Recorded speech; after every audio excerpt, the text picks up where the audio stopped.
नमस्ते, जय भारत। बाइबल में एक कहावत है भाई, जिन्होंने तलवार उठाए वो तलवार से ही। कैरा में पाकिस्तान की एक बात है। एक फौजी रहता था जियाउल हक पाकिस्तान में। तो उनका आने का बाद रेडिकल इस्लाम का काफ़ी डेवलपमेंट हो गया, ग्रोथ हो गया, बढ़ाव हुआ रेडिकल इस्लाम का। उन्हीं का बाद ये सारी समस्या ज़्यादा देखने को मिला। आतंकवाद, रेडिकल इस्लाम और आतंकवाद ज़्यादा देखने मिला। उनके समय के बाद उन्होंने ऐसा प्रोग्राम किया भारत, तो ज़ियाउल हक का अंत भी ऐसे हुआ, जिन्होंने तलवार लिया तलवार से ही किया।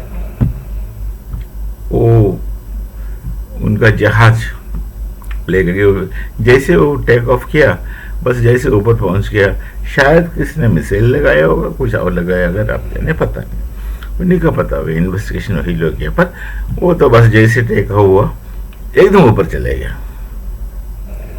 तो अब देखिए, भारत में 10 साल से पहले की बात है, भारत में रोजाना कुछ ना कुछ होता रहता था।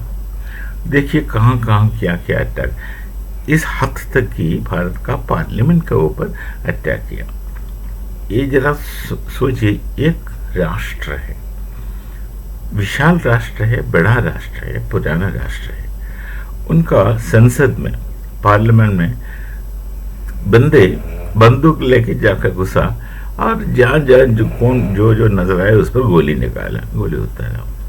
हासिल क्या होगा आखिर, क्या हासिल होगा और क्या मैसेज देना चाहता है? एक समझते हैं कि कुछ हमें मैसेज मिलेगा, कोई मैसेज नहीं है। कोई आतंकवादी आया, बस बात खत्म। और मुंबई में एक बार क्या हुआ, एक रोज पूरा है ट्रेन में ब्लास्ट होता रहेगा, एक ही दिन। कुछ समय के भीतर इतना बॉम्ब ब्लास्ट हुआ। लोग पहले रखे थे, हासिल क्या हो रहा है? डर, इतना डर नहीं होता। एक बेकरी के अंदर ब्लास्ट किया, क्या हुआ कि लोग डर गए, बाहर आना बंद हो गए? नहीं। और ताज होटल पर हमला हुआ, नतीजा क्या हुआ? ताज होटल में लोग रहने नहीं आते, कोई फर्क नहीं पड़ता सब करने से। जो करने आए वो मर गया, बस वही खत्म हुआ बात। पर ये चल रहे थे, इतना चल रहे थे कि इनका जो प्रोग्राम, पद्धति, ब्लूप्रिंट सब पाकिस्तान से ही निकलते थे। इस बीच में क्या हुआ, पाकिस्तान में अलग प्रकार के एक से अधिक आतंकवादी संगठन हुए। कई नाम होता है इनका, कई नाम होता है, बड़े अच्छे नाम रहते हैं, लश्कर-ए-तैयबा, जैश-ए-मोहम्मद वगैरह वगैरह, तो नाम रखिए। और काम भी कुछ ऐसे करते हैं। इनको पैसा खूब मिलते हैं, इनको पैसा देने वाला दानवीर, दानशूरवीर कई लोग हैं, मतलब कई प्रदेश है, कई संस्था है। वो बस पैसा इनके हाथ में दे करके तमाशा देखना चाहता है, करो। प्रॉक्सी, ये कुछ प्रॉक्सी आर्मी जैसे ये लोग काम करता है, वही हो रहा है अपना इसराइल में भी। हमास भी प्रॉक्सी है एक ईरान का, हिजबुल्लाह भी प्रॉक्सी है, हूती भी प्रॉक्सी है, ऐसे कई प्रॉक्सी से, IS भी प्रॉक्सी है, कई लोगों का प्रॉक्सी है। जो खुद नहीं करना चाहता, ये देखिए बड़ी अजीब विचार है, खुद तो नहीं करना चाहता क्योंकि खुद करने का हिम्मत नहीं है, खुद कर नहीं सकते, इसलिए गधों के ऊपर, कंधों के ऊपर बंदूक रख के चला लेता लोग।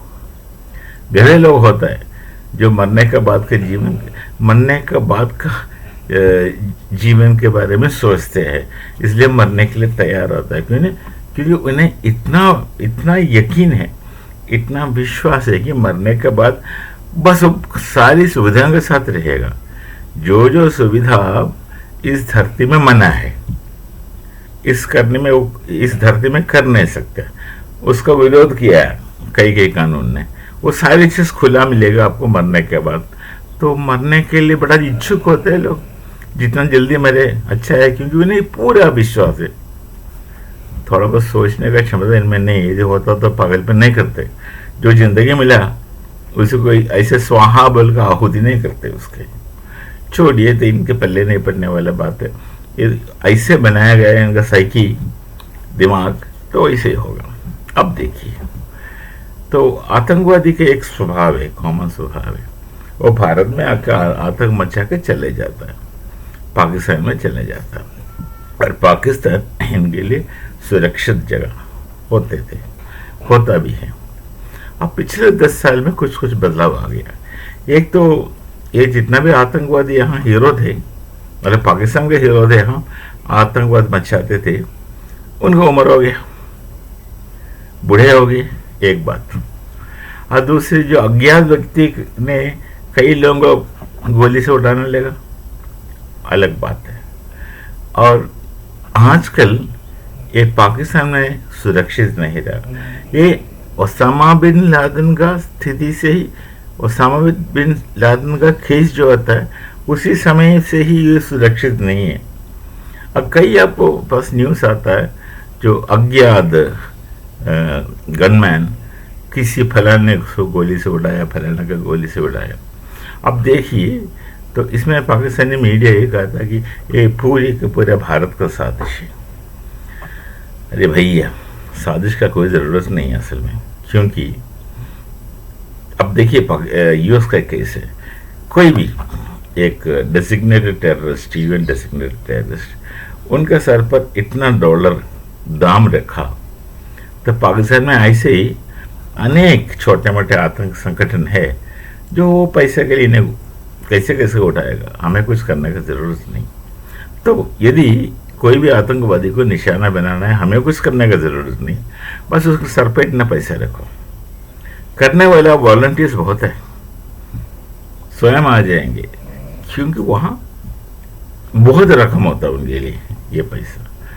बाइक ले जाओ, आपका पता नहीं 75 सीसी का बाइक होता है या 100 सीसी का, मैक्सिमम 125 सीसी का बाइक लेके जाओ, और हथियार वहाँ यूं ही मिल जाता है, जाकर उनसे ठोक दो, बस वो उसका सबूत दिखा कर जिन्होंने पैसा ऑफर किया जाकर उनसे पैसा ले लो, बात खत्म। ये एक किस्म का बिजनेस चल रहा है। इसलिए क्या होता है, आतंकवादी आरक्षित है, आजकल सुरक्षित नहीं है, उनका कोई रक्षा करने वाले डरते हैं। और दाऊद इब्राहिम को देखो, ये हमेशा कहता है पाकिस्तान की दाऊद हमारे पास नहीं है वगैरह वगैरह, तो बोलते रहता है, झूठ तो बोलने हैं, हमारे पास नहीं है। कहेंगे ना पंजाबी में कहेंगे कि सुनो नहीं पता, अच्छा किथे है, इतना नहीं कहेंगे, हमें पता है झूठ बोल रहे हो, जो कह रहा है झूठ उनको भी पता है झूठ बोल रहे हो, बोलने दीजिए। पर आजकल स्थिति थोड़ा कठिन हुआ, पता नहीं कहाँ से गोली कब आएगा, इसलिए ये लोग भी डर गए। एक दाऊद इब्राहिम दुबई में, उसका सिचुएशन सेफ नहीं, इसलिए जगह पाकिस्तान में बैठा। अब क्या इनकी उम्र हो गया। यही लोग जो आतंकवादी एक समय उन्हें हीरो मानते थे पाकिस्तान में, अब पाकिस्तान के ऊपर बोझ बन गया। ये भी हो सकता है पाकिस्तान आंखें बंद करके इनको निकाल दे, ये भी हो सकता है।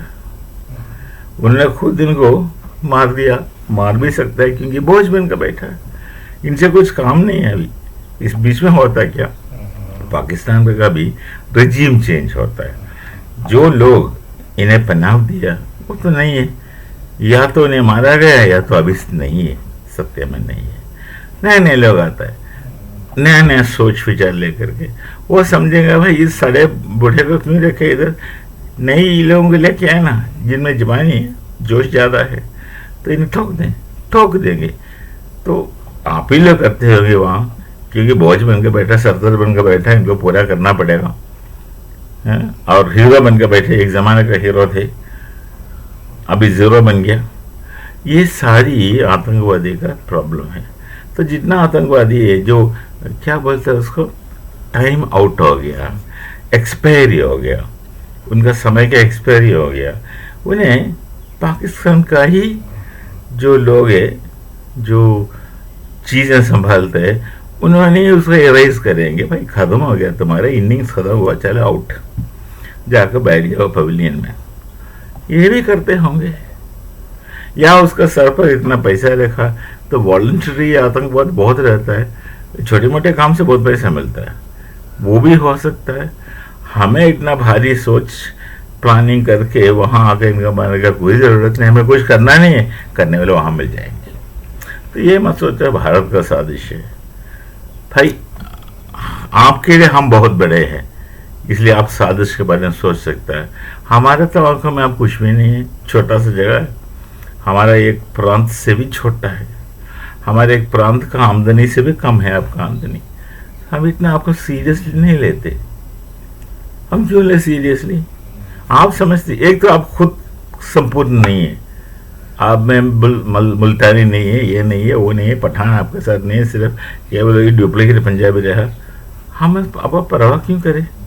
आप ही का दम, आप ही का सोचे, आप तुलना करते जाता है, कंपेयर करते रहता है, भारत के साथ ये करते रहता है, भारत ये किया हम भी नहीं करना चाहिए। कहाँ करे हुए भाई, हाथी तो हाथी है, बकरा तो बकरा है।